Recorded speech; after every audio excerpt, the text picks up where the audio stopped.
Adelaide Championship Wrestling. You already know who I am. The manager of champions, Yuri the Black. Last show, I got brought in to take care of a problem by my great friend, General Manager, the true General Manager, James Cruiser, to take care of a little problem called Malachi Slick. As a part of that, I awoken my beast from the gates of Valhalla, Draven Ragnarsson. The party was all well and fine. We mopped the floor with Malachi Slick.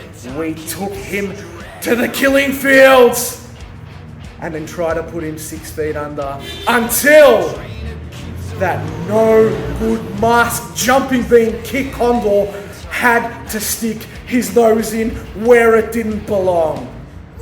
Well, you see, Kit Condor, that's hopefully going to be the last time. That's hopefully going to be the last time you stick your nose in where it doesn't belong. Because next time that you come near us or interfere with business, we're going to make sure that we're going to throw you into Valhalla, slam the gates shut, and you're going to encounter hell like you've never seen.